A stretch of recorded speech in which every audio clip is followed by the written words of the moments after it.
నమస్తే అందరికి. అందరు ఎట్లున్నారు? మంచిగా ఉన్నారా? నేను మాత్రం మస్త్ అంటే మస్తు జోరుదారుగా ఉన్నా.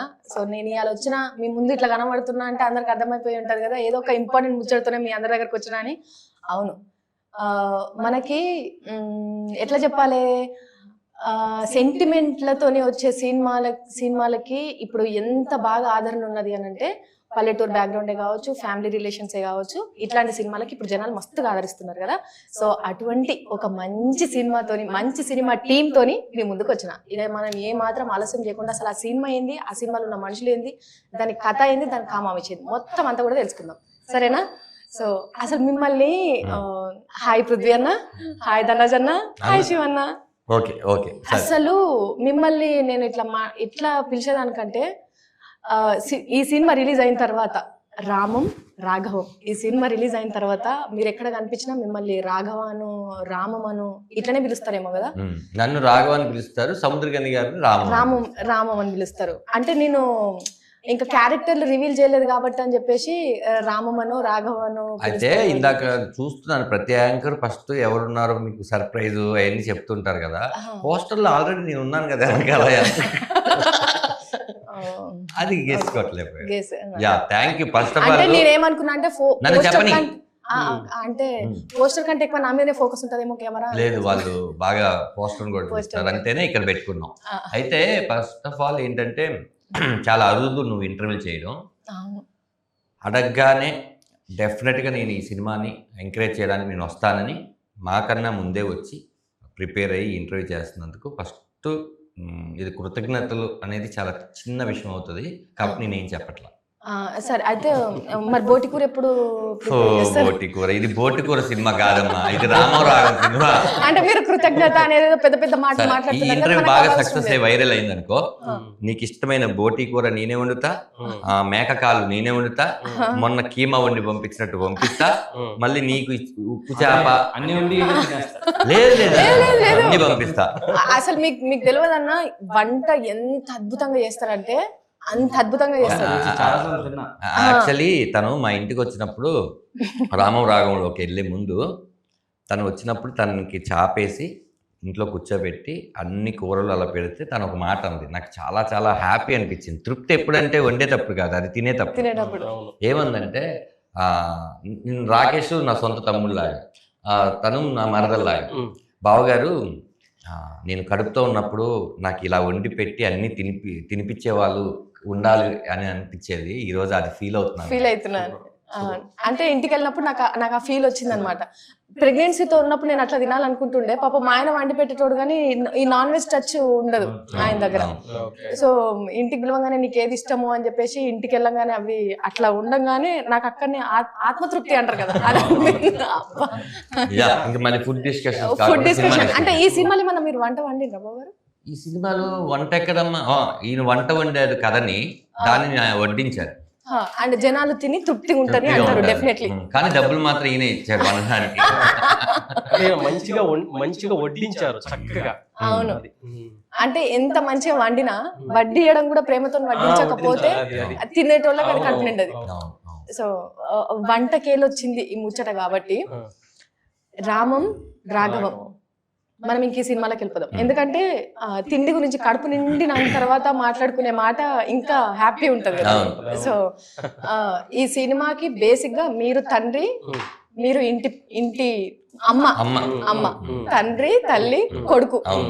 సో అంటే కథ రాసుకునే దాంట్లో శివన్న నేను మీకు నిజంగా హ్యాట్స్ ఆఫ్ చెప్పాలి. ఎందుకంటే మా ఆయన నాతో ఒక మాట అన్నాడు పొద్దుగాల వచ్చేటప్పుడు, రామం రాఘవం సినిమా రిలీజ్ అయిన తర్వాత జనాల నుంచి ఒక మాట వస్తుందమ్మా, దశాబ్దానికి ఒక సినిమా వస్తుంది ఇట్లాంటిది. ఏంటి అంటే, ఒకప్పుడు మాతృదేవ భవ, ఇప్పటికీ సినిమాలో ఆ సినిమా వచ్చిన టీవీలో కూర్చొని ఏడ్చేటోళ్ళే ఉంటారు. దాంట్లో నేను కూడా నెంబర్ 1%. సో తర్వాత నానా సినిమా కావచ్చు, ఇట్లాంటి ఒక్కొక్క సినిమా ఉంటది. ఇప్పుడు ఈ రామం రాఘవం రిలీజ్ అయిన తర్వాత కూడా ఈ సినిమా ఆ లిస్ట్ లో ఉండిపోతుంది అనిపిస్తుంది నాకు. ఎందుకంటే కొంచెం నేను చూసిన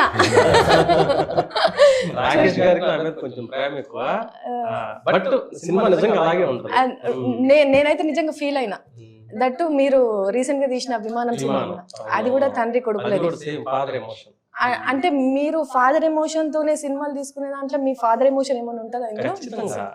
మీ ఖచ్చితంగా. పర్సనల్ అసలు ఫీలింగ్. మా ఫాదర్ కి నాకైతే అసలు వేరే బాండింగ్. మా నాన్న నన్ను తెగ తిట్టేవాడు. అంటే అది కామనే కదా. అది అర్థమయ్యేది కాదు నాకు, ఎందుకు ఎందుకు తిడతారు? ఊరికే తిడుతున్నారని. నేను తండ్రిని అయ్యాక మా నాన్న మీద ఇంతవరకు ఒక్కసారి కూడా అరవలేదు, అలగలేదు, కోపలేదు. కోపం. అప్పుడు అంటే మనం తండ్రి అయ్యాక అర్థమైంది ఏంటనేది. సో అప్పుడు ఏంటంటే చిన్న వయసు కాబట్టి నాకు కూడా ఊరికి కోపం వచ్చింది మా నాన్న ఏ పని చెప్పినా కూడా. తర్వాత మనసులో చాలా సార్లు సారీ చెప్పాను తప్పితే ఇప్పుడు డైరెక్ట్ చెప్పలే. బట్ మా నాన్న అంటే నాకు చాలా ఇష్టం, మా అమ్మ అన్న చాలా ఇష్టం. వాళ్ళు నా మీద చూపించిన ఎమోషన్సే నా కథా వస్తువులు అంతే. అంటే ఇంకా ఫ్యూచర్ లో మీ పేరు ఎట్లుండిపోతుంది అంటే ఫాదర్ ఎమోషన్ కి కేర్ ఆఫ్ అడ్రస్. మంచి విషయం, మంచి సర్టిఫికేట్ నాకు. నిజంగా అన్న, అంటే విమానం సినిమా చూసి అందరు చాలా అంటే చాలా కనెక్ట్ అయిపోయినారు తండ్రి ప్రేమకి. తల్లి ప్రేమ అనేది కనిపిస్తూ ఉంటది, చెప్తూ ఉంటారు పాటల రూపంలో, కవిత్వాల రూపంలో కూడా ఎక్కువ తల్లి మీదనే ఉంటది. నాన్న గురించి ఎవరు చెప్పలేదు. ఒకసారి త్రివిక్రమ్ గారు ఒక మాట అన్నారు. ఆ మాట అన్నాక నేను కథలు రాసుకోవటం అంటే నాన్న మీద కథలు రాసుకునే దానికి అది బలాన్ని ఇచ్చింది. ఏంటంటే అమ్మని డ్రామటైజ్ చేసినంత విధంగా మన సినిమాల్లో గానీ మన నాటకాల్లో గానీ నాన్నని డ్రామటైజ్ చేయలేదు. ఎందుకో అది వెనకబడిపోయి ఉన్నాడు నాన్న విషయంలో చాలా మంది అన్నట్టుగా చెప్పారు. అప్పుడే నేను ఇలాంటి కథలు రాసుకున్నాను. అది నాకు బాగా బలాన్ని ఇచ్చింది. ఇంకొంచెం డ్రామాని నేను ఎక్స్టెండ్ చేసుకోవడానికి ఉపయోగపడింది. సో అంటే నేను అనుకున్నది కూడా అదే, తండ్రి గురించి ఎక్కువ రాదు, ఎందుకంటే అది ఆ ఎమోషనే వేరు అసలు. బాధ్యతతోనే బంధంతోనే అది ఉండేది వేరు. ముందు కూడా ఒక డైలాగ్ ఏదో చెప్పాను, ఎక్కడ చెప్పాను గుర్తులేదు. అమ్మ కన్నీళ్లు అందరికి తెలుస్తాయి, నాన్న కన్నీళ్లు జేబులో ఉన్న కర్చీఫ్ మాత్రమే తెలుస్తాయి. ఆ తడిచిన కర్చీఫే సాక్ష్యం. సో ఈ సినిమా రిలీజ్ అయ్యేటప్పుడు కూడా మీరు అందరికి కర్చీఫ్లు తప్పకుండా తప్పకుండా. లాస్ట్ లో నాకు తెలిసి అసలు ఏడ్చుకుంటా బయటకు రావడం కాదండి, అసలు ఏం జరిగిందో అర్థం కాదు మూవీలో. అంటే అది నేను రివీల్ చేయను. అసలు లాస్ట్ క్లైమాక్స్ లో అసలు ధనరాజ్ గారు కానీ అద్భుతమైన పర్ఫార్మెన్స్, వాళ్ళ మదర్ క్యారెక్టర్ కానీ అద్భుతమైన పర్ఫార్మెన్స్. అసలు అది మీరు కొత్త ధనరాజ్ గారిని చూస్తారు యాక్చువల్ గా. మనం చూసింది తిన్నాళ్ళు ఏంటి ఈ కమెడీ అన్నా అని అసలు కంప్లీట్ వేరియేషన్ అన్నమాట. అంత బాగా యాక్ట్ చేశారు ఆయన. సో నేను ధనరాజ్ అన్న నేను తర్వాత అడుగుతాను, నేను పైసలు ముందు మాట్లాడిన తర్వాత, ఎందుకంటే ఇవేమో ఇప్పుడిప్పుడే స్టార్ట్ అయిన పుస్తకాలు, అదొక గ్రంథం. ఎందుకంటే అది నేను ఈ అన్నతో మాట్లాడిన తర్వాత మీ దగ్గరకు వస్తాను. అన్న ఇప్పుడు కథ రాసుకున్న వాళ్ళకు నమ్మకం ఉంటది, నా కథ ఖచ్చితంగా రిలీజ్ అయిన తర్వాత జనాల దగ్గరికి పోతుంది అంటే ఆ నమ్మకంతోనే రాస్తారు. వాళ్ళ కలం కూడా వాళ్ళ ఎమోషన్స్ తో కదులుతుంటారు కాబట్టి వాళ్ళకి ఆ నమ్మకం ఉంటది. ధనరాజ్ అన్నదేమో యాక్టింగ్ తో నేను ఏదన్నా నేను చేయగలుగుతాను, ఏ ఎమోషన్ అయినా నేను పండించగలను అనే కాన్ఫిడెంట్ వాళ్ళకు ఉంటుంది. ప్రొడ్యూసర్ గా ఫస్ట్ సినిమా కదన్నా, పైసలు పెట్టిండ్రు మంచిగానే. ఏ నమ్మకంతో పెట్టిరన్నా మీరు పైసలు? ఏ నమ్మకంతో పెట్టిండ్రు అంటే మీ పైసలు పెట్టుడు కూడా రూపాయితో స్టార్ట్ అయ్యి అది ఇంకా పెరిగి ఉంటది కదా, ఏ నమ్మకంతో చేసి ఉంటారు? నాకు ధనరాజ్ గారు ఫస్ట్ కథ చెప్పారండి. సో కథ చెప్పినప్పుడే నేను డిసైడ్ అయ్యా ఎలాంటి కథ చేయాలి. నేను ఆ నలుగురు మీరు చెప్పినప్పుడు మాతృదేవ, అప్పుడు అది నాకు మాతృదేవ టైంలో నాకు అంత తెలియదు, చిన్నవాడిని. ఆ నలుగురు చూసిన తర్వాత నేను బాగా కనెక్ట్ అయ్యానండి. సో అప్పుడు అనిపించింది లైక్ మన చుట్టూ ఒక నలుగురు ఉండాలి, ఆ నలుగురు స్వార్థం లేకుండా ఉండాలి, ఇలాంటి కథలు జనాల్లోకి వెళ్తాయని ఎక్కడో బ్యాక్ ఆఫ్ మైండ్ ఉండేది. సో ఈ ప్రాసెస్ లో ఆ తర్వాత అలాంటి సినిమా నేను చూడలే. సో అలాంటి కథ అప్పుడు కోవిడ్ ఇవన్నీ జూమ్ కాల్ లో నాకు కథ చెప్పారు ధనరాజ్ గారు. ధనరాజ్ గారు ఫస్ట్ టైం కథ చెప్పినప్పుడు నేను ఆనంద్ సినిమా చూసి ఏ ఫీల్ లో ఉన్నానో, ఈ కథ ఒక 7 minutes చెప్పినప్పుడు నేను అదే ఫీల్ లో ఉన్నాను. దాని తర్వాత ఇది ఒక ప్రాసెస్ అండి. ఇది ఒకళ్ళు వచ్చి కథ చెప్తే నేను వెంటనే ఒప్పుకొని చేసేసాను లేదా ఇది ఆ కథ చెప్పిన తర్వాత దాని మీద ఇంకొక 1.5 year దాని మీద వర్క్ చేసామండి. శివప్రసాద్ గారు, ధనరాజ్ గారు వర్క్ చేసి దీన్ని ఇంకా బెటర్మెంట్ ఎలా చేయాలి, దీనికి ఎక్కడ ఏమేమి కావాలి, డైలాగ్స్ ఎలా ఉండాలి, ఇవన్నీ వర్క్ చేసి ఫైనల్గా అదంతా పేపర్ మీదకి వచ్చిన తర్వాత ఎస్ వీఆర్ డూయింగ్ ఇట్ అని నమ్మకం వచ్చింది. నమ్మకం డే వన్ నుంచి బలంగా మధ్యలోని ఏదైతే నాకున్న నమ్మకాన్ని డబల్ అయిందో అది ధనరాజ్ గారి డైరెక్షన్ తో డబల్ అయిందండి. ఆనెస్ట్ గా చెప్పాలంటే నేను షూట్ ఫస్ట్ ఒక 3 days టెస్ట్ షూట్ పెడతాం అని చెప్పేసి చేయండి అని చెప్పాను. సో ఎప్పుడైతే నేను మోనిటర్ లో కానీ లేదంటే ఆన్లైన్ ఎడిట్ లో కానీ కొన్ని సీన్లు చూసిన తర్వాత పర్వాలేదు, దీనికి అవసరమైన దానికన్నా కొద్దిగా ఎక్కువే పెడతాం, ఎందుకంటే ఇది బ్యూటిఫుల్ గా వస్తేనే జనాల్లోకి వెళ్తారు అనే ఒక నమ్మకం ఈ డైరెక్షన్ తో తీసుకొచ్చాడు. కథతో నమ్మకం 100% వస్తే దానికి ఇంకో 200% ఈ డైరెక్షన్ తో తీసుకొచ్చాడు. నెక్స్ట్ మీకు తెలిసిందే సముద్రగని గారు నేషనల్ అవార్డు విన్నారు, పెద్ద పెద్ద స్టార్స్ డైరెక్ట్ చేసిన డైరెక్టర్. ఆయన ఫస్ట్ డే ఆయనతో రిలేషన్షిప్ లో నేను ఒక 2 days తర్వాత అడిగా ఏంటన్నా ఏంటి పరిస్థితి అంటే, అరే అది ఏం చెప్తే ఎలా చెప్తే అలా నేను చేయడానికి రెడీదా, అటు విజన్ బాగుంది, క్లారిటీగా ఉన్నాడు, బాగా వస్తుంది రా సినిమా. సో అది అందుకోసమని ఎంత నమ్మకం ఉన్నది కాబట్టి దుబాయ్కి వెళ్ళి ఉన్నదంతా పట్టుకొని వచ్చి సినిమాలో పెట్టారు. అన్న మీరు దుబాయ్కి వెళ్ళి ఎంత పట్టుకొచ్చారో నాకు తెలియదు, కానీ అంతకు రెట్టింపు కాదన్నా అంతకు 10 వస్తుంది అనే నమ్మకం ఉన్నది మాకు. అంటే ఈ సినిమా అన్నం ఉడికిద్దా లేదా అని మొత్తం అన్నం తినాల్సిన అవసరం లేదు, ఒక మెతుకుని పట్టుకుంటే చాలు అన్నట్టు. నేను చూసిన ఒక్క బిట్తోనే ఇంత కాన్ఫిడెంట్ తో మాట్లాడుతున్నా అంటే నాకు అంత కనెక్ట్ అయింది ఆ సినిమా. సో మీరు ఈ సోటి సినిమాలు ఇంకా ఇంకా ఇంకా చేస్తూనే ఉండాలి. ఆ సినిమాలకి మీరు ప్రొడ్యూసింగ్ చేయాలి. కుదిరితే మా ఆయన ఇప్పుడు ఈ మధ్యలో సినిమాలు తీస్తున్నాడు అన్న. అదే అనుకున్నా, నీకు నువ్వుగా వచ్చి ఇంటర్వ్యూ చేస్తానంటే ఏంటి అనుకున్నారు. ఓహో ఇదా, ఉందమ్మా ఇంకా 2-3 చేద్దాం అనుకుంటున్నా. 2 విధాలుగా ఉపయోగం అండి, ఒకటి సినిమా ప్రమోషన్, ఒకటేమో రాకేష్ గారు. అంటే ఇక స్వామి కార్యం స్వకార్యం. అదే ప్రతి భర్త సక్సెస్ వెనకాల భార్య ఉంటదంటే నేను విన్నాను కానీ చూస్తున్నానమ్మా. స్లేట్ పెన్సిల్స్ స్టోరీస్ మన బ్యానర్ పేరు. సో అథెంటిక్ కథలు ఖచ్చితంగా నేను చేస్తాను కంటిన్యూస్ గా, బ్యాక్ టు బ్యాక్ అథెంటిక్ గా. అంటే సినిమాటిక్ గా ఫైట్స్ పెట్టేసి, సాంగ్స్ పెట్టేసి, డ్యూయట్స్ పెట్టేసి కట్ చేస్తే ఇది అది అలాగే కథలు ఎగ్జాక్ట్ గా మనం చిన్నప్పుడు నా చుట్టూ ఇలా జరిగింది, నా ఫ్రెండ్కి ఇలా జరిగింది, అలా అయింది, ఎలా అయితే వింటామో అలాంటి కథలు చెప్పాలని ఉందండి. అది స్లేట్ పెన్సిల్ స్టోరీస్ ద్వారా అలాంటి కథలకి ఎప్పుడైనా I'm ready to do it అండి. అంటే ఈ సినిమాకి హీరో ధనన్న అని చెప్పేసి మీరు అనుకోలేరు. అంటే ఇప్పుడు మీకు నేను కథ చెప్పినప్పుడు నాకు వాళ్ళకి చెప్పింది ఏంటి అంటే, ఒక తండ్రి కొడుకుల సినిమా ఇది. ఇప్పుడు తండ్రి ఇప్పుడు యాక్చువల్గా అండి హీరోయిన్ ఇవన్నీ అంటే ఇప్పుడు కమర్షియల్ కథలకి ఖచ్చితంగా హీరో ఉండాలి, హీరోయిన్ ఉండాలి, ఫైట్ ఉండాలి, సాంగ్ ఉండాలి. ఇది ఇప్పుడు మనం బిలీవ్ చేసింది ఏంటంటే మన పక్కన జరుగుతున్న ఒక కథ. ఇప్పుడు దాంట్లోని అందరూ చెప్పినప్పుడు కథ హీరో అంటారు కదా. ఇప్పుడు నా దాంట్లో నేను అనుకున్నా ఒక తండ్రి కొడుకుల రిలేషన్షిప్ హీరో కింద నేను అనుకున్నా, ఆ కాన్ఫ్లిక్ట్ అనుకున్నాను. సో ఆ బాండింగ్ మీద జరుగుతున్నది. సో నా దాంట్లో ఇప్పుడు హీరో ఎవరు అని నన్ను అడిగితే నేనేం చెప్తా అంటే ఒక తండ్రి కొడుకు మధ్య ఆ రిలేషన్షిప్ నాకు హీరో, అదే హీరోయిజం. అలా జరుగుతున్న ఆ కాన్ఫ్లిక్ట్ విలన్. సో అలా సముద్రగని గారు మెయిన్ ఫాదర్ క్యారెక్టర్. ఇప్పుడు సముద్రగని గారు మెయిన్ లీడ్ చేశారు. నాకు సముద్రగని గారు హీరో పర్స్పెక్టివ్ లో చూసిన, ఇప్పుడు సముద్రగని గారికి ఒక కొడుకు కావాలండి. మీరు చెప్పండి, ఇప్పుడు నేను ఇలా ఉన్నా నా కొడుకు ఉంటే నాలా ఉంటాడా, ఈ వేరేలా ఉంటాడా? నాలా ఉంటాడా? సో సముద్రగని గారు అలా ఉన్నప్పుడు సముద్రగని గారు ఒక 25-30 years బ్యాక్ ఎలా ఉంటారు? ఒక మరీ అంత వైట్ గా, నీట్ గా, మంచి హ్యాండ్సమ్ గా, మంచి బాడీ అలా అయితే ఉండరు కదా. సో ఈ యాంగిల్ లో మనం స్క్రూటనైజ్ చేసుకుంటూ ఎవరైతే బాగుంటారు, ఎలా ఉంటది ఇదంతా అనుకుంటున్నప్పుడు ఒకసారి టెస్ట్ ఫోటోషూట్ పెట్టామండి. అదే ఇదండి. ఇది చూసిన ప్రతి ఒక్కరు నిజమైన తండ్రి అని చెప్పారండి. సో నాకు అంతకంట బిలీవబిలిటీ ఇంకేముంటది. So okay, the character definitely going to do by Dhanraj. Dhanraj అన్న ఆన్ స్క్రీన్ అన్న, ఆఫ్ స్క్రీన్ బావగారు నాకు. ఎందుకంటే నిజంగా అంటే వీళ్ళు చెప్పిన మాటకి నేను స్టార్టింగ్ వచ్చినప్పుడే అది అందాం అనుకున్నాను, కానీ వీళ్ళది అయిపోయిన తర్వాత మీ దగ్గరకు వస్తే నేను మాట్లాడడానికి నాకు అది ఫ్రీ ఉంటది కదా అని చెప్పేసి. మీరు చిన్నప్పటి నుంచి ప్రతి ఇంటర్వ్యూలో కానీ మీ పర్సనల్ లైఫ్ లో కానీ నాకు నాన్న లేరు అని చెప్పేసి అంటూ ఉంటారు. కానీ సీరియస్లీ మీ ఇద్దరిని చూసిన తర్వాత అసలు మీరు ఇంకా అనుకోవద్దు నాకు నాన్న లేరు అని, ఆ థాట్ కూడా మీకు రావద్దు. అట్లా ఉన్నారు మీరు, యాజ్ ఇట్ ఈస్ తండ్రి కొడుకు లెక్క ఉన్నారు. సో ఆయన కూడా నన్ను కొడక అంటారు. కొడక అంటారా, కొడుకు అంటారా? ఆయన తమిళ నుంచి తెలుగులో మాట్లాడేటప్పుడు ఆయన కొడక అంటే కొడుకు అని అనుకుంటారు. ఫస్ట్ తంగం అనేవాళ్ళు, తమిళ్లో తంగం అంటే తెలుగులో బంగారం అని. ఆయన అందరినీ అలాగే పిలుస్తారు. ఈ సినిమా జర్నీలో ఆయన అరే కొడక అని పిలుస్తారు.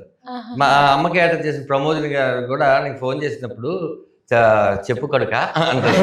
అంటే అదొక ప్రేమతో పిలవడం అనమాట. అసలు సీన్స్ కూడా ఎలా అడుగుతారు కొడకా scene ఏంట్రా? అండ్ ఇందాక వాళ్ళిద్దరు చెప్పిన దాంట్లో చాలా క్లారిటీగా చెప్పారు.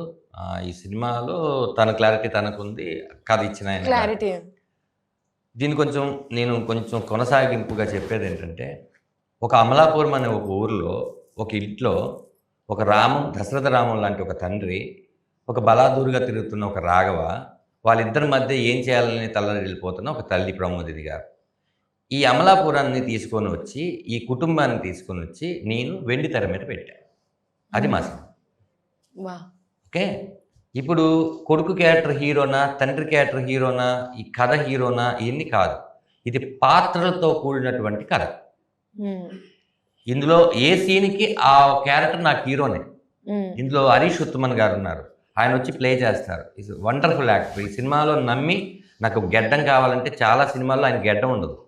ఈ సినిమా కోసం ఆయన గెడ్డం కావాలంటే వేరే సినిమాలు వదులుకొని వచ్చి ఆ గెటప్లోకి ఇమిడి నా కోసం చేశారు. నాకు ఆ సీన్లో ఎవరు కనిపిస్తున్నారో, ఆ సీన్ ఎలివేషన్ అయింది, అతనే హీరో. పృథ్వీ గారు ఉన్నారు, పృథ్వీ గారు ఆ సీన్లో ఆయన హీరో. కొన్ని సీన్లో అమ్మ ప్లే చేసే అమ్మ హీరో. ఈ హీరో హీరోయిన్లు అనే కాన్సెప్ట్ ఉన్న కథ కాదు అసలు ఇది. ఇందులో నిజమైన లవ్ స్టోరీ ఉంది. ఆ లవ్ స్టోరీ తండ్రి కొడుకుల మధ్య ఉంది. ఇది ప్రేమ కథా చిత్రం. అది ఈ ప్రేమ కథా చిత్రమే ఇప్పుడున్న జనరేషన్ కి కావాలన్న. అది చాలా మందికి ఏంటంటే, అంటే ఇది రాంగ్ గా పోర్ట్రేట్ అయిందా, రైట్ గా పోర్ట్రేట్ అయిందా తెలియదు, కానీ అందరూ అలా చెప్పుకోబట్టి మనం కూడా తీసుకొచ్చి అక్కడ పెట్టారు కాబట్టి నీ క్లారిటీ ఇవ్వడం కోసం చెప్తున్నాను. ఇంకొకటి ఏంటంటే, నేను ప్రతి సినిమాలో ఒక 2 సీన్లో 3 సీన్లో మాక్సిమం 10 సీన్లు క్యారెక్టర్ చేస్తాను. ఇందులో 60 సీన్లు చేస్తాను, తప్పే ఉంది. ఓకే, 60 సీన్లు చేస్తే హీరో, 10 సీన్లు చేస్తే కమెడియన్, 25 సీన్లు చేస్తే క్యారెక్టర్ ఆర్టిస్ట్ అని కాదు. ఒక కథలో ఆ క్యారెక్టర్ మనం కరెక్ట్గా చేసామా లేదా, మనం యాప్ట్ అయ్యామా లేదా, మనం పండించగలిగామా లేదా అనేది ఒక యాక్టర్కి ఛాలెంజ్. నా జాబ్ నేను రెండో జాబ్ అయిన దర్శకత్వంతో కరెక్ట్గా చేపించుకున్నానని నేను ఫీల్ అవుతున్నాను. ఇప్పుడు దీన్ని నమ్మింది ఫస్ట్ ఆఫ్ ఆల్ నేను ఈ కథను పట్టుకొని రావడానికి కారణం కథే. శివప్రసాద్ యానాల్ గారు అనుకుంటే ఆయన రెండో సినిమాగా దీన్ని దర్శకత్వం చేసుకోవచ్చు. నాకు మాత్రమే ఇస్తానని మాట ఇచ్చారు. వేరే ప్రపంచంలో ఎవరు అడిగినా కూడా నేను ఇవ్వనని ఆయన చెప్పారు. అది నా మీద ఉన్న ఆయన ప్రేమ, గౌరవం. అది నాకు ఇచ్చినప్పుడు నేను చాలా కంపెనీలకి తిరిగేసి ఈ సినిమాని నేను సెట్ చేసేసి ఖచ్చితంగా చేయగలను నాకున్న పరిచయాలతో. ఎందుకంటే కథలో ఆ బలం ఉంది కాబట్టి. కథ కోరుకుంటుంది ఒక ప్రొడక్షన్ హౌస్ని. ప్రొడక్షన్ హౌస్ కథ కోరుకోదు. చాలా కథలు రావచ్చు, వాళ్ళు తీయచ్చు. ఈ కథ, ఈ స్లేట్ పెన్సిల్ స్టోరీ పృథ్వీ పోలవరపునే తీయాలని కథలో రాసేస్తుంది. ఎందుకంటే ఒక టేస్ట్ ఉన్న ప్రొడ్యూసరే ఈ సినిమాని తీయగలరు. హైలైట్ చేయాల్సింది ఏంటంటే, అసలు ఈ కథ నా దగ్గర తీసుకొచ్చింది ఆదిపక్క ప్రభాకర్ గారు. అవును, అసలు ఆయన లేకపోతే ఈ సినిమా టోటల్ గా మనకి ఏంటంటే వారధి అంటాం, బ్రిడ్జ్. మేము ముగ్గురిని కలడానికి కారణం ఆయనే. నాకున్న ఆ టైంలో ఉన్న ఫ్రస్ట్రేషన్స్ కానీ, ఆ ప్రాసెస్లో ఉన్న కానీ, ఇవన్నిటిని కంట్రోల్ చేసి మొత్తం ఈ రోజుకి ఈ కథ ఇలా ఉంది, ఇది ఎవ్రీథింగ్ జరిగింది అంటే the bridge of connecting every dot is ఆదిపక్క ప్రభాకర్ గారు. రైట్. ఇంకొకటి ఏంటంటే మీకు చెప్తాను, మనకి మూడ్ స్వింగ్స్ ఉంటాయి. స్టోరీలోనూ ఉంటుంది, షూట్లోనూ ఉంటుంది. మాకు ఏది కూడా అది కేక్ వాక్ అంటాం కదా, అలాంటి వాక్ లేదు ఈ సినిమా. కథ స్టార్ట్ చేసినప్పటి నుంచి ఈ రోజు వరకు ప్రతి ఎలిమెంట్ దగ్గర మమ్మల్ని కిందకి లాగే వాళ్ళే మాకు తగిలేరు తప్ప ఒక్కళ్ళు కూడా పుష్ చేసిన వాళ్ళు తగలేదు. అలానే వాళ్ళ తప్పేం కాదు, మమ్మల్ని చూసే విధానం అలా. మేము ఏమిటంటే ఫస్ట్ నుంచి నమ్మింది, సరే ఇప్పుడు మన దగ్గర ఒక అద్భుతం ఉంది, అమోఘం ఉంది, ఇది చెప్పేసి తర్వాత కాదు, wait and see. Result important ఏదైనా కూడా. ఇది రేపు స్క్రీన్ మీద చూపించినప్పుడు మళ్ళీ మేము వాళ్ళని ఏమనము, అసలు ఏమనము, ఏంటో అసలు అనాల్సిన హక్కు మాకు లేదు. వాళ్ళు రియలైజ్ అయితే నెక్స్ట్ మాలాంటి వాళ్ళు వస్తారు కదా, ఇలా దుబాయ్ నుంచి ఒక మంచి సినిమా తీద్దామని చెప్పి డబ్బులన్నీ తీసుకొచ్చి ఇండియాలో పెట్టి ఒక కథ మీద ఖర్చు పెట్టిన తనలాంటి వాళ్ళు, లేదా ఒక మంచి కథలు రాసుకుని దర్శకత్వం చేస్తూ ఇంకా కథలు రాసి నాలాంటి వాడికి ఎంకరేజ్ చేద్దాం అనుకున్న ఈయనలాంటి వాళ్ళు, వీళ్ళందరికీ కూడా నో, మనం ఒక వ్యక్తిని ఈజీగా గెస్ చేయొద్దు. ప్రతి ఒక్క శుక్రవారం ఒక్కొక్కరిది అవుతుంది. ఈ శుక్రవారం మాదైతే మాది, ఇంకో శుక్రవారం అవుతుంది. కానీ ఆ శుక్రవారం ఏ శుక్రవారమో మనకు తెలియని ఇండస్ట్రీలో ఉన్నాం. కానీ ఒక్కరోజు శుక్రవారం అవుద్దని మేము అనుకున్నాం. అది ఖచ్చితంగా ఈ ఫిబ్రవరి 21వ తారీఖు ఈ శుక్రవారం మాది అవుతుంది ప్రేక్షకుల దయ వల్ల అని గట్టిగా నమ్ముతున్నాం. తండ్రి కొడుకుల ఎమోషన్తో వచ్చిన ఏ సినిమా వెనక్కి తగ్గలేదు. అందులో ఎగ్జాంపుల్ సముద్రగని గారే, కాలేజీ డాన్ కానీ, లేకపోతే విమానం కానీ, లేకపోతే రఘువరన్ కానీ, విఐపి కానీ, అన్ని పాత్రలు ఆయన చేసిన పాత్ర సెంటిమెంట్ గా ఇప్పటి వరకు ఫ్లాప్ అయింది లేదు. సో కథ కూడా అంత గట్టి ఉన్నది లేకపోతే ఆయన ఎందుకు చేస్తాడమ్మా. ఇప్పుడు పృథ్వీ గారు కథని ఒప్పుకున్నారు, ఓకే, అసలు ముందు నాకు తండ్రిగా చేయడానికి ఆయన ఒప్పుకోవడం అనేది ఎంత గ్రేట్ అంటే అది ఒప్పించింది ఎవరు? కథ. అవును, మా అందరినీ కలిపింది ఆ కథే. ఆ కథ కనుక లేకపోతే అలాంటి నటుడు వచ్చి 35 రోజులు మాతో చేయడు. అలాంటి కథలో అందులో క్యారెక్టరు హరీష్ ఉత్తమన్ గారిది ఇంపార్టెంట్, సునీల్ గారిది ఇంపార్టెంట్, ప్రమోదన్ గారిది ఇంపార్టెంట్, ఏ సీన్ సత్య గారిది ఇంపార్టెంట్, కమిడియన్ సత్య గారిది. ప్రతి ఒక్కరు బిజీ ఆర్టిస్టులు. వాళ్ళందరి కథని నమ్మకపోతే, వాళ్ళ క్యారెక్టర్ నచ్చకపోతే, నేను బాగా తీయను అనుకుంటే ఎందుకు వస్తారమ్మా? అది అదే అక్కడే జనాలు లేకపోతే మిగతా వాళ్ళు అర్థం చేసుకోవాల్సిన విషయం. ఇప్పుడు అంటే మిమ్మల్ని అవుట్ ఆఫ్ ద బాక్స్ ఒక క్వశ్చన్ అడుగుతాం. రావాలా ఎక్కడికైనా? లేదు, మీరు అక్కడనే ఉండండి, కాకపోతే నేను ఈ బాక్స్ లో ఉన్నాడు. అమ్మో జర కష్టమే కానీ తట్టుకుంటున్నా. ఈ మధ్య నాకు కూడా కొంచెం అలవాటు. నేను కంట్రోల్ చేసుకుంటున్నాను వైబిక. నేను మాట్లాడే విధానం కానీ, నేను చేసిన సినిమాలు కానీ వేరే. కానీ ఈ సినిమా ఆ క్యారెక్టర్ నేను ఇంకా వదలలేకపోతున్నాను. నేను వేరే సినిమాలో షూటింగ్కి వెళ్తుంటే, సార్ మీరు ఇప్పుడు ఈ సినిమాలో భార్గవ్, మీరు ఇంకా రాఘవలాగా కనపడుతున్నారు, బయటికి రండి, నేను రాలేకపోతున్నాను. నేను ఈ పరకాయ ప్రవేశం చేశాను, ఇలాంటి పెద్ద పెద్ద మాటలు మాట్లాడలేదు, అంత అరుణ్ కాదు. కానీ నాకు ఆ రాఘవ పడుకున్నా, నుంచున్నా, ఎవరితోనా మాట్లాడుతున్నా రాఘవ గుర్తుకొస్తుంది. రాఘవ నాకే ముద్దు వస్తున్నాడు. నేను అది వదలలేకపోతున్నాను కాబట్టి ఇంత సీరియస్ గా ఉన్నాను. లేదు కొంచెం కామెడీగా ఉంటాం. అంటే కామెడీగానే ఉందాం ఇప్పుడు. మీరు అవుట్ ఆఫ్ బాక్స్ అన్నారు అంటే నేను నా నాలుగుతో కొంచెం అవుట్ ఆఫ్ బాక్స్ చేసుకున్నా నేను. మీరు కూడా పక్కన ఉన్నారు కదా, సావాస దోషం పట్టిద్ది. అన్ని క్యారెక్టర్ అంటే ఈ క్యారెక్టర్ వాళ్ళు హిట్, ఈ క్యారెక్టర్ వీళ్ళు హిట్ అని అన్నారు కదా బాబు గారు. ఫిట్ మా ఆయన కూడా ఉన్నారు కదా బాబు గారు. మా ఆయనకి ఎందుకు మీ ఆయనకి అనుకున్నాను, నేను కూడా మర్దలు నీకు కూడా అనుకున్నాను. చెప్తాను అంటే అబద్ధం అనేది చెప్పకూడదు. ఈ ఇంటర్వ్యూలో నేను అనుకున్నాను, ఈ సినిమాని ప్రతి ప్రమోషన్ లోనూ నడిపించే క్యారెక్టర్ నా తమ్ముడు చేస్తున్నాడు.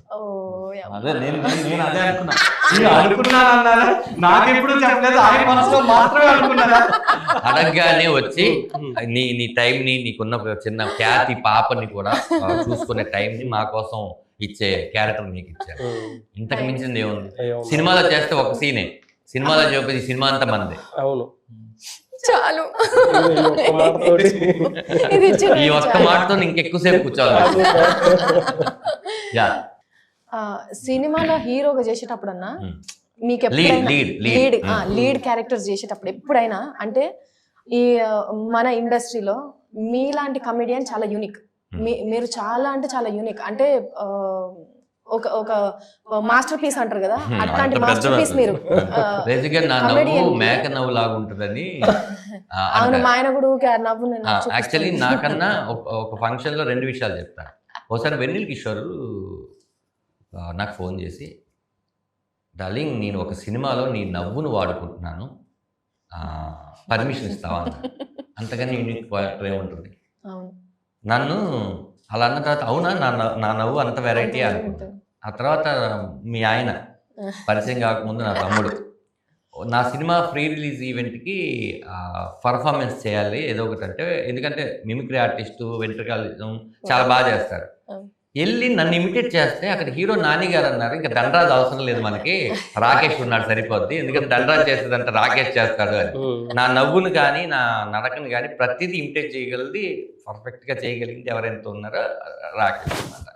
అలా యూనిక్ అంటే మన వాయిస్ని అవతల వ్యక్తి ఇమిటేట్ చేయగలిగే దానికి మనం వచ్చామంటే అంతకన్నా గుర్తింపు ఏముంటుంది? అదే అంటున్నా, అంటే అంత సక్సెస్ దాంట్లో అంత యూనిక్ గా ఉన్న మీరు ఇట్లా మెయిన్ లీడ్స్ చేస్తున్నప్పుడు ఎక్కడన్నా జల్ కనిపించిందా? అంటే నేను నా ఓన్ ఐడెంటిటీ వదులుకొని నేను దీనికి వస్తున్నానేమో, అది ఎట్లయితుందో ఏంటో అని ఎక్కడన్నా? కాదు, మన ఇప్పుడు మనకు ఆధార్ కార్డు ఉందనుకో, అది చూపిస్తే ఫ్లైట్ ఎక్కొచ్చు, ట్రైన్ ఎక్కొచ్చు. అవును అవును కదా. నేను ఒక అన్ని క్యారెక్టర్లు చేయగలిగిన నటుడు అని నేను జనాలు నాకు స్టాంప్ వేసినప్పుడు, నేను పిల్ల జమీందారులో మీరు ఏడిపిస్తే మాకు ఏడుపు వచ్చిందండి, భీమిలీలో మీరు నవ్విస్తే మాకు నవ్వు వచ్చింది, బుజ్జిలారాలో మీరు సీరియస్ చేస్తే మాకు నచ్చిందండి అన్నప్పుడు ఎస్ ఈ క్యారెక్టర్ నేను చేయగలను. ఎందుకంటే ఇలాంటి క్యారెక్టర్ మనం మళ్ళీ పుట్టవు.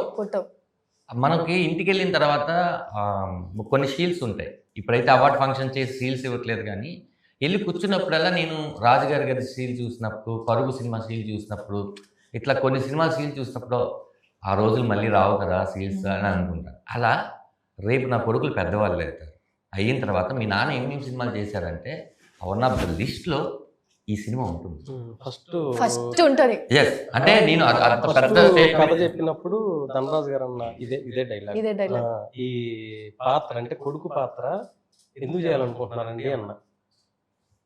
నేను సినిమా ఇండస్ట్రీకి వచ్చాను, చాలా పాత్రలు చేశాను, రేపు నా పిల్లలు అడిగినప్పుడు ఏ పాత్రలు చేసావని అడిగితే ఇలాంటివి చూపించుకోవడానికి ఉండాలండి, అంతగా ఇష్టపడ్డాను ఈ పాత్ర అని చెప్పి చెప్పారు. ఫస్ట్ కథ విన్నప్పుడు చెప్పిన డైలాగ్ ఇదే. ఎందుకంటే ఇందులో నా స్వార్థం చాలా ఎక్కువ ఉంది. నా స్వార్థానికి ఇంకొకరు బలి చేస్తున్నాను, బలి చేయను అని కాదు. ఇక్కడ పృథ్వీ పోలవరపు ఏది అమాయకుడు కాదు, ఇక్కడ ఉండి దుబాయ్ వెళ్ళి అక్కడ ఒక 40-50 మందికి శాలరీ ఇచ్చేటువంటి ఒక పెద్ద జాబ్ చేసుకుంటూ సినిమా ఇండస్ట్రీలో ఒక డైరెక్టర్ని అవుదాం అనుకున్న వ్యక్తి. ఆ డబ్బులతో తన డైరెక్షన్ చేసుకోవచ్చు. తన సినిమా ఆపి లేదు ఇప్పుడు నేను టూ ఎర్లీ, కానీ నా స్లేట్ పెన్సిల్ స్టోరీలో నేను ఒక మంచి కథ చెప్పాలి, అది ఇది అవ్వాలని నమ్మి వచ్చాడు. ఇప్పుడు ఈయనైనా కూడా మీ ఇందాక అన్నట్టు వేరే సినిమా ఒకటి డైరెక్షన్ చేయడానికి, కథ రాసుకోవడానికి ఇప్పుడు ఆయన విమానం నుంచి ఇప్పుడు వరకు టైం పడుతుంది మంచి కథ. అదే ఇదే కథ ఉంటే చేసేసేవారు, కానీ నా మీద గౌరవంతో మాట మీద ఇచ్చారు. అంటే ఎంతసేపు మేము చెప్పినా రౌండప్ రామం రాగం మీదే ఉంటుంది. బయటికి వెళ్ళినా దీని లోపలికి తీసుకొచ్చేస్తాం, అవుట్ ఆఫ్ బాక్స్కి వెళ్ళినా సరే బాక్స్ లోపలికి మాకు కనిపిస్తుంది. అది వాళ్ళకి చూపించడమే మా తాపత్రయం, మా జాబ్ గన్. మేము చేయాల్సిన ప్రతిదీ చేసేసాం. రేపు ఫిబ్రవరి 21 అయితే బాగుందని నేను చాలాసార్లు అనుకుంటున్నాను. మేము ఫోన్లో మాట్లాడుకున్నప్పుడు కూడా భయ్యా రేపు వేస్తుందాం, అదే రేపు ఎలా వేస్తాం, process involved, we need to do lot of things. So ఎప్పుడు కూడా we are so eager to show this film to the audience. ఎందుకంటే మేము ఒక 50-60 టైమ్స్ చూసుంటాం అండి. మాకు చూసిన ప్రతిసారి అరే మంచి సినిమా తీసాం, చాలా మంచిగా తీసాం, సాటిస్ఫాక్షన్ ఉంది. ఏంటంటే మేమిద్దరం ఒకరినొకరు మెచ్చుకునే క్యారెక్టర్ కాదు, బేసిక్గా ఆనెస్ట్గా. ఇప్పుడు తప్పు జరిగిందంటే తను నన్ను తిట్టేస్తాడు, ఇదంటే నేను తనను తిట్టేస్తాను, సబ్జెక్ట్ గురించి పర్సనల్గా కాదు. ఏదైనా సరే మేము చాలా ఫ్రాంక్గా మాట్లాడుకుంటాం. ఆ సీన్ బాగాలేదు, దొబ్బింది, ఏంటి సరిగ్గా తీయలేదు ఏంటండి, మళ్ళీ కావాలంటే తీద్దామా, ఇలా అంటే మన సినిమా అంత మాట్లాడుకుంటాం. మాకు 50 సార్లు ఎక్కడో ఒక చోట బోరు కొట్టుండాలి కదా. మమ్మల్ని మేము అబద్ధాన్ని కూడా నిజం చేసుకునే క్యారెక్టర్స్ కాదు మాది. మేము ఎక్కడో ఒక సీను 2 సీన్లో అది సినిమాలో పెద్ద ప్రాబ్లమేటిక్ రావు అనుకున్నది కూడా మనం మేము చాలా రోజుల తర్వాత సినిమా చూస్తే ఆ 2 సీన్లు కూడా బాగున్నాయి అంటే డిస్కస్ చేసుకున్నాం. సో అంటే ఇప్పటి వరకు చెప్తానండి. ఇంకోటి, ఇప్పుడు బుద్ధి గారు వస్తారు, షెడ్యూల్స్ అన్ని చూసుకుంటారు, డబ్బులు ఇచ్చేస్తారు అందరికి, డబ్బులు ఇచ్చేస్తారు. అక్కడ కంపెనీ ఉంది కాబట్టి వెళ్ళిపోతారు, వెళ్ళిపోయి మళ్ళీ ఫోన్ చేస్తారు నాకు, ఏంటి సార్ ఓకే అని అంత బాగా వస్తుంది, అది ఇది అయిపోయింది కదా సార్, బాగా వస్తుంది నమ్మండి. ఈయన 2 days ఆగిన తర్వాత చేస్తారు. ఇప్పుడు ఆఫీస్లో మాట్లాడుకుంటాం 5-6 దాకా సబ్జెక్ట్ గురించి, ఇంటికి వచ్చి స్నానం చేసి భోజనం చేద్దాం లోపు ధనరాజు గారు ఫోన్ చేస్తారు, ఏంటి సార్ ఓకేనా, మనం కరెక్ట్ గా వెళ్తున్నాం, ఎక్కడైనా ట్రాక్ చెప్తున్నాం. స్క్రిప్ట్ మీద కూడా వర్క్ చేశారు. అసలు ఎలా అంటే నాకు ఒకసారి విసుకొచ్చింది ధనరాజు గారి మీద. బాగానే ఉంది కదండి, ఓకే చేసుకున్నాం కదంటే భయపడతారు, మళ్ళీ ఫోన్ చేస్తుంటారు, ఓకేనా సార్ మనం తప్పుకు వెళ్తున్నాం, నన్ను ఏమైనా కరెక్ట్ చేయండి మీరు అంటూ ఉంటారు అనమాట. నేను ఎంత కథ ఇచ్చినా కూడా కథకుడు లాగా ఎవరు ఓన్ చేసుకోలేరు, కానీ ఆ కథను ఓన్ చేసుకున్న వ్యక్తులు 3. ఒకటి ధనరాజు గారు, సెకండ్ పృథ్వీ గారు, థర్డ్ సముద్రకల్ గారు. అంత ఓన్ చేసుకున్నారు. ప్రభాకర్ గారు కూడా బాగా ఓన్ చేసుకున్నారు. ప్రభాకర్ గారు అనేది మాకు హెచ్ఓడి లాగా అన్నమాట, హెడ్ ఆఫ్ ది డిపార్ట్మెంట్. కొద్దిగా ఆయన అంటే నిజంగా ఒక ప్రొఫెసర్ టైప్. మేమంతా ఒక సింక్ లో ఉండి ఇది అంటే ఇలా స్క్రిప్ట్ అంతా అయిపోయిన తర్వాత ఇలా చూసి ఈ సీన్ లో కొద్దిగా ఎక్స్ట్రాగా అనిపిస్తుంది. శివప్రసాద్ గారు ఏంటి ఈయన ఎలాంటి ఆయన ఇప్పుడు మాతో ఇలా చెప్పారు కదా ఇది బాగుంది సార్ వెళ్ళాలని, అక్కడికి వెళ్ళిన తర్వాత ఆయన చెప్పిందా సార్ అనిపిస్తుందా సార్ మనం ఇలా మార్చుదామా సార్, మళ్ళీ మార్పు అవునండి మరీ అంత కాకుండా అంటే it's like coordination. But maximum అంటే మేము ఏం డీల్ చేసామంటే ఎడిట్ లో కట్ చేయలేదు, ఇక్కడే క్లారిటీగా ఉంది. సో ఇలా ఈ ప్రాసెస్ లో మాకు కొద్దిగా ప్రీ ప్రొడక్షన్ కి 1 year పట్టిందండి.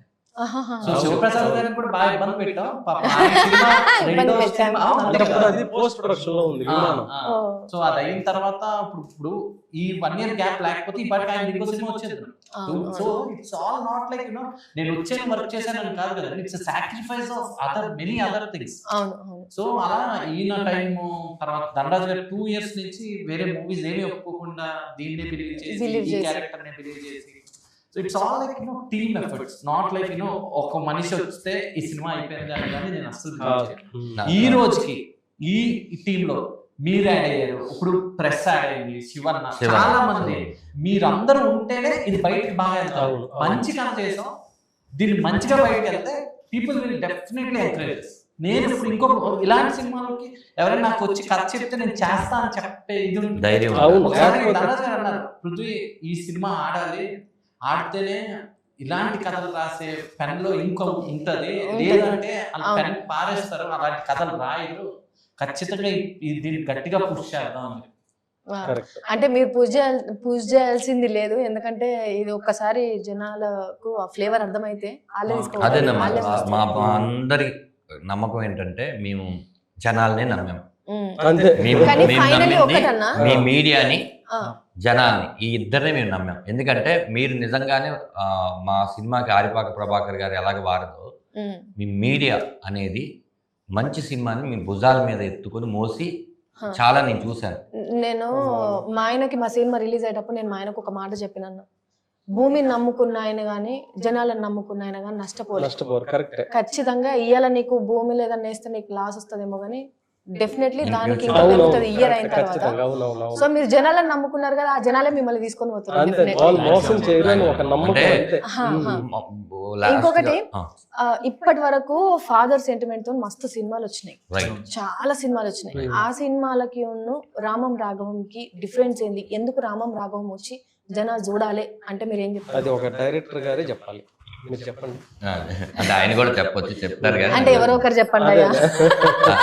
ఇప్పుడు రాఘవ లాంటి కొడుకు మన రామం, దశరథ రామం ఆయన ఫుల్ నేమ్. Full name. అలాంటి తండ్రి ప్రతి ఇంట్లోనే ఉంటాడు. రాఘవ లాంటి కొడుకు 1,000,000 మందిలో కూడా ఒకడు ఉండడు. అదే అంటే అంత లంగగాడు అన్నట్ట.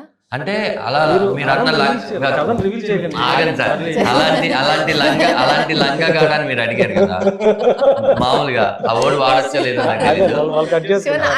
వాడచ్చన్నా, ఎందుకు సరే, వాడచ్చు. మీరు అలాంటి దరిద్ర అలాంటిది ఆ ఎదవ ఫ్లోలో, ఆ అలాంటిది. ఫ్లోలో. మన ఎదవలు ఒక 20 కుటుంబాల్లో చూసుకుంటే ఓ 2 తగులుతారు. నేను 1,000,000 మందిలో అనుకో. కొడతారండి బయటకు వస్తే ధనరాజు గారిని, వెంటబడి కొట్టినా ఆశ్చర్యపోవాల్సిన పని లేదు. అలా అని మీరు కొట్టమంటున్నారు ఏంటండి, డబ్బులు ఇచ్చేసాం కదా. కాదు, ఇదేదో చెప్పి జోక్స్ పార్ట్ ఏంటంటే ఉమ్, ఇలాంటి మూవీ ఎందుకు ఆడియన్స్ చూడాలి అంటే ఎవరైనా ఇలాంటి మూవీ చూసినప్పుడు లేదు, క్వశ్చన్ అది కాదు ఆవిడ అడిగింది. అదే తండ్రి అదే కొడుకు తండ్రి సినిమాలు మన సినిమా చాలా వచ్చినాయి కదా, మీ సినిమా ఎందుకు చూడాలి అనే దానికి సమాధానం. ఆ డిఫరెన్స్ నేను ఖచ్చితంగా ఇప్పుడేదో చెప్పేసి అన్ని సినిమాలాగే ఉంది ఏంటి అని అనుకుంటే అనుకుంటే ఇదే క్లిప్ నాకు పెట్టి నన్ను తిట్టమనండి. సీరియస్ గా చెప్తున్నాను. అంటే ఛాలెంజ్, ఇది చాలా ఓపెన్ ఛాలెంజ్ మీ మీడియం ఉంది. ఎందుకంటున్నానంటే మీరు ఖచ్చితంగా మనకున్న 26 అక్షరాలని మాట్లాడకుండా తెలుగు కంప్లీట్ అవ్వదు. అలా కొన్ని ఎక్కడో చూసినట్టో లేకపోతే మనకు జరిగినట్టో ఉండొచ్చు. కానీ మీరు సినిమా బయటకు వచ్చినప్పుడు తీసుకొని బయటకు ఏవైతే వస్తారో అది వరకు మీరు ఎక్స్పీరియన్స్ చేయండి. శివన్న చెప్పిన దాని ప్రకారం అన్న, అంటే సినిమా రిలీజ్ అయిన తర్వాత నీ క్యారెక్టర్ నోన్ చేసుకొని అందరు నేను తిడతారు అని, ఇంట్లో నీకు అసలు 2 కొడుకులు ఉన్నారు, నీ గోస్ ఎట్లుంటుందో ఏమో నాకు తెలుసుకుంటారే. నీ కొడుకులు ఆడు చిన్నోడు, వాడు ఎట్లా తిడతాడో ఇంత, వాడికైతే ఇంకా వాడికి అసలే సోపతులు ఎక్కువ, ఎన్ని బూతులు భారతీయ ఋతువులో కమల్ హాసన్ గారు వెళ్ళిపోతూ ఉంటే అందరూ ఒక్కొక్కరు చూస్తారు అదిగో అని రాళ్ళు కొట్టి అలా అవుతుందేమో నా పరిస్థితి. అందరేమో గానీ చిన్న కొడుకే ఇగో మా నాయననే చేసింది, మా నాయననే చెప్పేస్తాడు. మా నాన్న అరే నేను ఇంట్లో లేనని చెప్పు అంటే మా నాన్న ఇంట్లో లేనని చెప్పమన్నాడని చెప్తాడు. అలాంటి వాడు. ఒకసారి అన్నారు నాతో, రాము రాఘవ సినిమా నా కొడుకు చూస్తే పరిస్థితి పరిస్థితి ఏంది అని. అన్న ఎందుకు సార్ అంటే ఏమో సార్ నేను చెప్తా. మీరు ఇది చెప్పకూడదు అసలు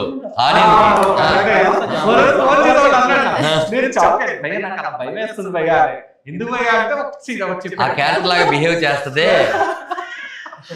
మీకు ఈ సినిమాలో బెస్ట్ సీన్ ఏంటిది అంటే ఏం చెప్తారు? క్లైమాక్స్. నాకు ఈ సినిమాలో చాలా చాలా చాలా ఇష్టమైన సీన్ అంటే ఇంకా తృప్తినిచ్చేవంతా సినిమా సెకండ్ హాఫ్ అంతా తృప్తినే. ఫస్ట్ హాఫ్లో ట్రైలర్లో కూడా ఉంటుంది, టీజర్లో కూడా ఉంటుంది. ఇంటి నుంచి నన్ను గెంటేసేటప్పుడు ఆయన మాట్లాడే సీన్ ఉంటుంది. అవును నీకు చదవడం చేత కాదు, ఉద్యోగం చేయడం చేత కాదు, అయినా భరించాను, ఇంకా భరిస్తే నేను చేతగాని వాడిని అవుతాను అని ఒక సీన్లో నాకు అది చూస్తే అసలు మీకు సినిమాలో ఇప్పుడు మన సముద్రఖని గారు మన రఘువరన్ బీటెక్ దాంట్లో కూడా కొడుకుని అట్లనే తిడుతూ ఉంటారు కదా, ఆ ఇంపాక్ట్ ఏమన్నా మీ దాని మీద? నాకు చాలా మంది విఐపిని చూసి సినిమా తీసామేమో అని టీజర్ కింద కామెంట్ చేయడము అలా. ఎందుకంటే మీ పర్సనాలిటీ మీరు కూడా సేమ్ ధనుష్ లాగానే ధనుష్ గారి లెక్కనే కనబడుతుంది. అసలు నేను చేసినందుకే ఇప్పుడు ఎందుకు చేసావు అంటున్నా, మరి మీరు ధనుష్ గారితో పోల్చారు. లేదు నిజంగానే, అంటే సేమ్ ఏమంటారు తిట్టడము, కొడుకు మంచిగా ఉండాలి, కొడుకు బాగుపడాలి, దాంట్లో కూడా అట్లనే అంటూ ఉంటాడు. కొడుకుని బాగు చేయడం కోసం వాడే పదాలు అదే, దాంట్లో మార్పులు ఉండవు. దాంట్లో ఆయన వేరేలాగా మాట్లాడితే మన సినిమా ఏంట్రా అసలు నేచురాలిటీకి దగ్గర లేదు. తండ్రి అలాగే అంటారు, వాడి వెధవా నా కొడుకు అని అంటాడు, అలాగే మాట్లాడాలి. అందుకే అంటున్నా మీ ఇంటి కదా సినిమా ఇంటర్వ్యూల వరకు అది మీ ఇంటి కదే, ఇంటర్వ్యూల తర్వాత ఏ ఇంట్లో జరగకూడదు కదా. అది పెద్ద స్టేట్మెంట్. లేదండి, ఒక మంచి ట్విస్ట్స్ తో ఒక మూవీ చూసే హ్యాపీయెస్ట్ ఫీలింగ్ ఉంటుంది. శివప్రసాద్ గారు చెప్పినట్టు ఆ మూవీ హాంట్ చేస్తుందండి. అంటే చాలా మూవీస్ చాలా మంది చూస్తారు, అది మాక్సిమం కొన్నిసార్లు థియేటర్ నుంచి ఇంటికి వెళ్ళినంత వరకే ఉంటాయి, కొన్ని ఆ రోజు నైట్ వరకు ఉంటాయి, కొన్ని వాళ్ళు చేస్తున్న నెక్స్ట్ డే వరకు ఉంటారు. నాకు తెలిసి ఈ సినిమా లాస్ట్ 2 years నుంచి నా మీద ఇంపాక్ట్ ఉంది. సో ఆడియన్స్ సినిమా చూస్తున్నారు, అట్లీస్ట్ కొంత ఇంపాక్ట్ అనేది దాన్ని మర్చిపోరు. ఎందుకంటే ఈ కథ నేను చాలా మందికి నెరేట్ చేశాను, నా ఫ్రెండ్స్ నాకు తెలిసిన వాళ్ళకి అందరూ అడుగుతారు కదా ఎందుకు రావడం అని. కథ నెరేట్ చేసిన వాళ్ళు ప్రతి ఒక్కరికి ఈ రోజు నాకు ఫోన్ చేసి ఆ కథలో ఉన్న కొన్ని ఆర్టికల్స్ మాట్లాడతారు. So it means it will haunt people. అరే ఇది అసలు డైరెక్షన్ అయితే చాలా బాగా చేశారండి. No one will think he did debuted, first time director కదా. అవును అవును. But he did like Sunil garu Sukumar sir కలడానికి వెళ్ళాం మన పాట రిలీజ్ టైంలో. అప్పుడు సునీల్ గారు సుకుమార్ గారితో డైరెక్షన్ నిర్వహిస్తారమ్మా, I was like so happy, like you know అరే ఎప్రిషియేషన్ కదా కావాలి. He was like doing extraordinary job, direction is like fantastic. అయితే నీ ద్వారా ఫైనల్ గా చెప్పాలనుకుంటున్నా ఏంటంటే ఏ పెబ్ 21st ఈ సినిమా తెలుగు తమిళ్లో సేమ్ డేట్ రిలీజ్ అవుతుంది, మంచి డిస్ట్రిబ్యూటర్స్ మంచి థియేటర్లో. ఖచ్చితంగా మీరు ఈ సినిమాలో ధనరాజు, ప్రొడ్యూసర్ పృథ్వీ అండ్ మన శివప్రసాద్ గారు ఏంటి ఇంత ఎక్కువ చెప్తున్నారు అని మమ్మల్ని తిట్టడానికైనా ఇంతున్న దానికే ఇంత ఎక్కువ చేసి చెప్పుకుంటారు కదా, అట్లాంటిది ఇంతున్నది ఇంకెంత చెప్పుకోవాలి. అదే ఆ నమ్మకం వాళ్ళ జనాలు మాకు ఇవ్వాలి, మేము వాళ్ళకి ఇవ్వాలి అంటే ఖచ్చితంగా వాళ్ళ డబ్బులతో టికెట్ కొని వెళ్ళినప్పుడు మమ్మల్ని తిట్టే హక్కు కూడా వాళ్ళకే ఉంటుంది. అంతే, కరెక్ట్, ఖచ్చితంగా. ఎందుకంటే ఎవరో వెళ్ళి సినిమా చూసొచ్చి అతని పాయింట్ ఆఫ్ వ్యూలో అతను ఏ గొడవలతో వెళ్ళాడో అతను చెప్పింది అది మీ పాయింట్ ఆఫ్ వ్యూలో మీకు కరెక్ట్ కాకపోవచ్చు, కానీ అతను చెప్పాడు కదా అని చెప్పి మీరు సినిమాకి వెళ్ళకుండా ఉంటే మన టికెట్ డబ్బులతో మనం వెళ్తేనే మీకు హక్కు. వాళ్ళు ఎవరు బాగాలేదంటున్నారు లేదా వాళ్ళు ఎవరో బాగున్న సినిమా కూడా వాళ్ళు ఎవరో బాగుందన్నారు అని చెప్పొద్దు. మీరు వెళ్ళి చూసి ఎక్స్పీరియన్స్ చేయండి. ఎందుకంటే ఈ 2 ఏళ్ళు కష్టపడింది మీకు ఆ పెద్ద స్క్రీన్లో చూపించడం కోసమే, మీకోసమే మేము కష్టపడ్డాం. ఖచ్చితంగా మీరు వెళ్ళండి. నా సినిమానే కాదు చాలా సినిమాలకు మీరు సినిమా థియేటర్కి వెళ్ళాక ఎక్స్పీరియన్స్ చేయండి, లేదా మేము అఫీషియల్గా ఓటీటీలో ఇచ్చేంత వరకు వెయిట్ చేయండి. పెద్ద పెద్ద సినిమాలు పైరసీలు అయిపోతూ ఉన్నాయంటే అంటే ఈ ప్రొడ్యూసర్ ఏదో ఈజీగా సంపాదించిన డబ్బులు కాదు. మాదంటే ఒక 6-7 కోట్ల సినిమా ఉండొచ్చు, అది మాకు ఎంత పెయిన్ మాకు అర్థమవుతుంది. అలాంటిది 30 కోట్లు 40 కోట్లు 50 కోట్లు పెట్టిన వాళ్ళ సినిమా థియేటర్లో ఉండి కూడా హెచ్డి ప్రింట్లు ఈ ప్రింట్లు ఒక దానికి వచ్చేసి ఆ ప్రొడ్యూసర్ కష్టం. కాబట్టి నేనేమంటున్నానంటే మీరు ఇంత ముందు వెళ్ళారుగా థియేటర్కి, మన థియేటర్ కల్చర్ ఉంది కదా, ఇప్పుడు మనమేం కొత్తగా అలవాటు చేస్తలేదు కదా, మీరు థియేటర్కి వెళ్ళండి. మళ్ళీ ఆ రోజు మనకు వస్తే మంచి సినిమాలు చెప్దాం.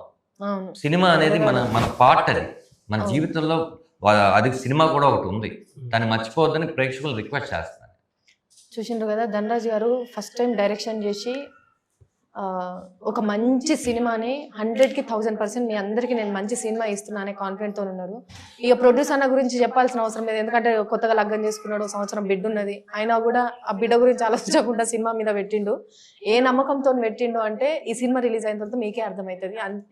అంటే అంత మీకు కావాల్సిన మొత్తం కంప్లీట్ ఎమోషన్ ఇందులో ఉంటుంది. ఒక అమ్మాయితోని డ్యూయట్లు అట్లాంటివి మాత్రం ఎక్స్పెక్ట్ చేయకండి. నాన్నతోని తిట్ల డ్యూయట్లు, అమ్మతోని తిట్ల డ్యూయట్లను ఎక్స్పెక్ట్ చేయండి, అది ఎప్పటికీ మనకు నచ్చేదే కాబట్టి. కానీ తండ్రి కొడుకుని తిట్టడం అనేది కామన్, కొడుకు తిట్లబడడం అనేది కూడా కామనే. సో ఈ సినిమా చూసిన తర్వాత తండ్రి పెయిన్ ఏంటిది, ఎట్లుంటది, కొడుకు ఎట్లా చేస్తుంటే తండ్రికి అంత ఎమోషనల్ అవుతుంటాడు, కోపాన్ని బయటికి చెప్పుకోలేక, ప్రేమను బయట పెట్టలేక, ఎంత తండ్రి ప్రేమ ఎట్లుంటది అనేది డెఫినెట్లీ మనకు రామం రాఘవం సినిమాలో కనిపిస్తుంది. ఖచ్చితంగా ఈ మాట ఒకటి చెప్తాను, ఇప్పుడు నువ్వు అన్నావు కాబట్టి అది ఖచ్చితంగా చెప్పాలి ఏంటంటే, మనల్ని ఎవరైనా తిట్టినప్పుడు వాళ్ళ మీద అలిగి మనం బయటికి వెళ్ళిపోతాం. కానీ వాళ్ళు తిట్టడానికి రీజన్ ఏంటి, తిట్టిన తర్వాత వాళ్ళు ఎంత బాధపడ్డారని మనం చూడం. నేను అసలు సినిమాలో చూపిస్తాను.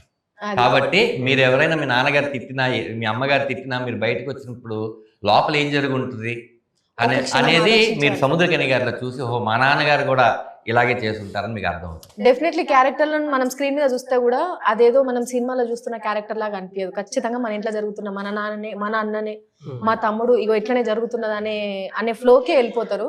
సో ఆ నమ్మకం అయితే రామం రాఘవం మీద పెట్టి Feb 21కి మనకు థియేటర్లోకి వస్తుంది. అందరూ ఖచ్చితంగా పోయి ధనన్నని, ప్రొడ్యూసర్ గారిని, సినిమా చూస్తున్న రైటర్ని కూడా, అంటే ఎన్ని ఆలోచించుకొని రైటర్ ఒక్కొక్క మాట, ఒక్కొక్క లైన్ రాసి ఉంటాడు అనేది కూడా మీకు అర్థమవుతుంటుంది. ఖచ్చితంగా చూసి మీ పక్కన వాళ్ళని కూడా తీసుకొని ఉండ్రి. So all the very best Babu garu. ఖచ్చితంగా సినిమా మంచి రిలీజ్ అయ్యి మీరు సినిమా రిలీజ్ డేట్ ప్రకటించినట్టే నాకు దావత్ డేట్ కూడా ప్రకటిస్తే నేను సినిమా మనందరం కలిసి థియేటర్లో చూసి సినిమా చూపించి నీ బరువునంతా దించడానికి, నీ బరువు పెంచడానికి నీ ఫుడ్ వండి పెడతా. థ్యాంక్ యూ సో మచ్ బాబు. All the very best Shivan. Thank you.